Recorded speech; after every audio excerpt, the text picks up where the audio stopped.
savez, la gentillesse, ça peut être quelque chose de positif comme en même temps négatif quand elle est excessive.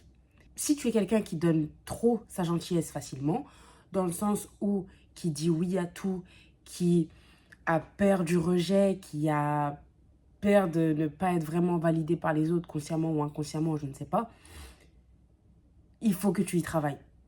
Parce que la gentillesse, ça peut être quelque chose de hyper sain et très positif si elle est contrôlée. Le but, ce n'est pas d'arrêter d'être gentil. Voilà, ce n'est pas ça le but. Le but, c'est de vraiment faire en sorte que, voilà, les gens que voient que, voilà, tu es quelqu'un de gentil sincèrement, mais que faut pas pousser non plus. Faut pas être trop gentil. Faut pas atteindre les limites.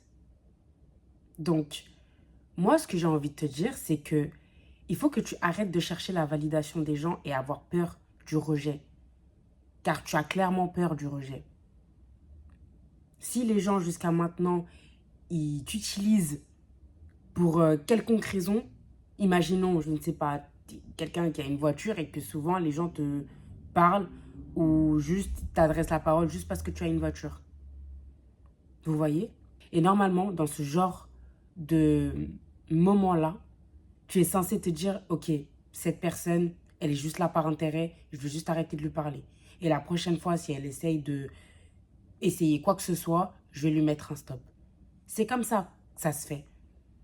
Parce que plus le temps passe et plus tu laisses les gens prendre habitude de ta gentillesse, et plus ils s'habituent au fait que oui, en fait, cette personne n'a pas de limite, donc je peux franchir les limites comme je veux. Donc, vraiment, essaye de travailler sur ça. Et je te parle pas de direct devenir méchant et de leur parler super mal. C'est pas ça que je te dis. Ce que je te dis, c'est que tu devrais vraiment prendre le temps, d'accord, de leur expliquer que, voilà, toi, je vois que à chaque fois que tu m'envoies un message ou à chaque fois que tu me parles, c'est juste pour que je t'aide à aller chercher quoi que ce soit ou alors que je te dépose par-ci, par-là. Enfin, les gars, vous n'êtes pas un Uber. À part si c'est votre métier, vous ne l'êtes pas. Donc, qu'est-ce qui se passe quand vous êtes trop gentil? Vous dépensez trop d'essence. Vous laissez en fait les gens prendre avantage de vous. Enfin, en fait, j'ai rien à gratter pour vous là. Et l'exemple de la voiture, c'est juste un exemple. Il y en a tellement d'autres. Quand vous vous laissez marcher dessus, quand vous vous laissez insulter de guise de oui, c'était une blague. Ouais, pourquoi t'es trop sérieux? Ça aussi, c'est trop gentil, ça. Pourquoi est-ce que tu laisses les gens te parler mal comme ça? Ou alors pourquoi est-ce que tu laisses les gens t'insulter comme si c'était une blague? C'est pas une blague. En fait, il faut que tu leur dises que ouais, là, ce que tu me dis, ça me plaît pas. Ce que tu me dis là, ça ne me plaît pas du tout. Et il faut que tu mettes le point sur la table et mettre des limites aux gens parce que les gens n'ont pas de limites. Les gens maintenant n'ont aucune limite. Ils pensent que tout leur est dû et qu'ils peuvent en fait faire tout ce qu'ils veulent. Sauf qu'en fait, pas du tout.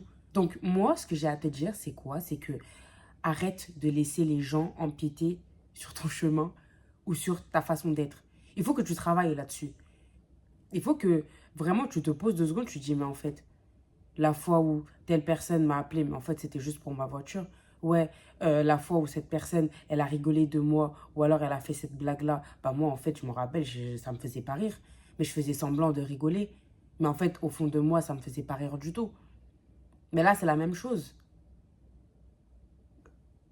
En fait, comme je vous ai dit tout à l'heure, si vous ne mettez pas de limites aux gens, les gens vont dépasser ces limites-là. Et après, vous allez être étonné ou alors vous allez commencer à vous créer des complexes pour rien, à être triste et tout parce que les gens ne vous respectent pas. À partir du moment où les choses changent et que tu dis aux gens que ce qu'ils font ne te plaît pas, c'est là où tu vas voir le vrai visage des gens. C'est là où tu vas voir qui est là vraiment sincèrement pour toi et qui ne l'est pas.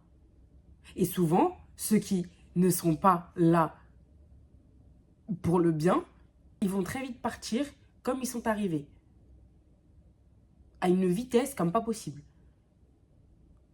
Donc, je vois pas pourquoi est-ce que, surtout si tu es au début de ta vingtaine et tout ça, vraiment, il faut que, on s'en fout, en gros.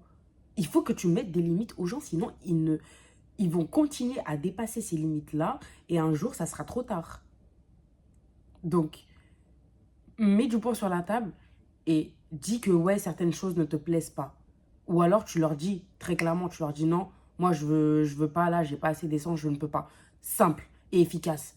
S'ils ne veulent pas comprendre, c'est leur problème. C'est pas à toi en fait de te justifier de toi tu l'as dit, pourquoi tu peux pas. Fin de l'histoire. Fin de l'histoire. Et s'ils veulent pas comprendre, c'est leur problème encore une fois, c'est pas le tien. Fais en sorte que les gens comprennent que ce qu'ils font, ce n'est pas bien. Tu leur dis avec des mots, pas seulement tu leur fais comprendre de... Non, tu parles français en fait.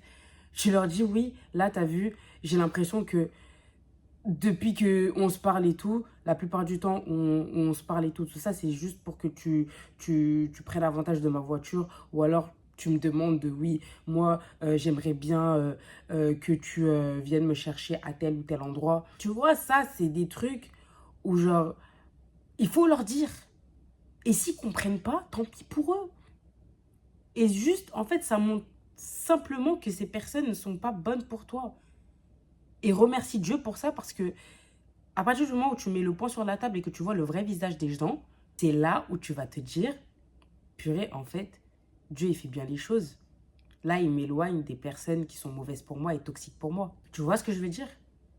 Donc vraiment, prends ce temps de déjà analyser. Avant quelconque action, pense, bon, peut-être pas à toutes les personnes, mais peut-être pense à la plupart des personnes avec qui tu parles en ce moment ou alors que tu parles de temps à autre.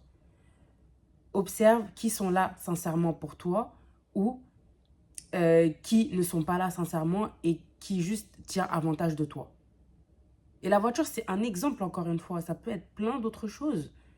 Il y a des gens, par exemple, peuvent t'utiliser parce que tu connais beaucoup de monde. Du coup, ils savent que tu connais beaucoup de monde. Donc, ils vont se rapprocher de toi juste parce que tu connais beaucoup de monde. Il y a beaucoup de gens aussi qui existent comme ça, qui te parlent juste par intérêt. Donc, vraiment, identifie déjà ta situation, qui sont les gens qui sont là pour toi et qui ne sont pas là pour toi, et éloigne-toi des gens qui ne sont pas là pour toi. C'est aussi simple que ça. Pose-toi ces questions et fais en sorte de taper du poing sur la table et dire aux gens que ce qu'ils font, ce n'est pas bien. Et t'imposer et arrêter d'être trop gentil. Et essayer de réguler ta gentillesse. Essaye de faire en sorte que, voilà, ok, je suis gentil et tout, voilà, j'ai ma personnalité. Tu vois, en fait, tu supprimes pas ta personnalité, juste tu l'améliores. Parce qu'être trop gentil, ce n'est pas bien. C'est très loin d'être positif, très très loin. Donc, à partir du moment où tu arrives à essayer de gérer ta gentillesse, d'être gentil, mais pas trop, c'est là où, en fait, tu vas attirer les bonnes personnes. Tape du poing sur la table et dis les choses. Parle français. D'accord? Passe pas par quatre chemins en disant non, mais après, tu sais, on s'en fout. Tu lui dis non, je ne peux pas. Et si la personne ne comprend pas, tant pis. C'est son problème. Et c'est là où tu verras le vrai visage des gens. Ceux qui sont là pour toi et ceux qui sont là par intérêt.